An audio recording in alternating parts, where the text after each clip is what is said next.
اعوذ باللہ من الشیطان الرجیم بسم اللہ الرحمن الرحیم السلام علیکم ورحمۃ اللہ وبرکاتہ۔ آج کا سوال ہے کہ جنبی اور حائضہ عورت کا قرآن پڑھنا اور اس کو چھونا جائز ہے یا نہیں جائز ہے؟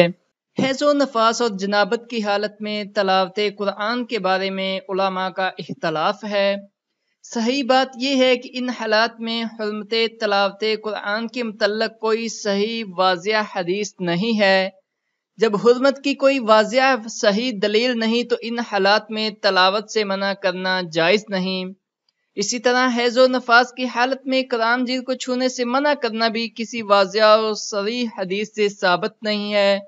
لیکن اگر کسی صاف کپڑے وغیرہ سے قرآن کو چھوا جائے اور اسی کے ذریعے سے ورق گردانی کی جائے تو بہتر ہے۔ رسول اللہ صلی اللہ علیہ وسلم نے حضرت عائشہ سے مسجد سے مصلی پکڑانے کا حکم دیا۔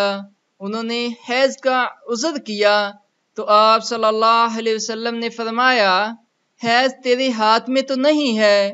معلوم ہوا کہ حیض کا اثر ہاتھوں میں نہیں ہوتا، ان سے کوئی بھی چیز پکڑی جا سکتی ہے۔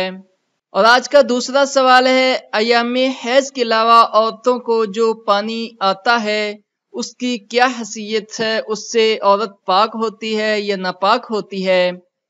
مخصوص دنوں کے علاوہ پانی نکلنے کے حکام حیض و نفاس والے نہیں ہیں۔ اس صورت میں عورت وہ تمام کام کر سکتی ہے جو پاک عورت کرتی ہے۔ سیدہ ام عطیہ رضی اللہ تعالی عنہا فرماتی ہیں، ہم مٹیالے اور زرد رنگ کے پانی کو کچھ نہیں سمجھتی تھی، اس لیے عورت ایام حیض کے علاوہ جو پانی آئے اس میں پاک ہوتی ہے اور کوئی بھی کام کر سکتی ہے۔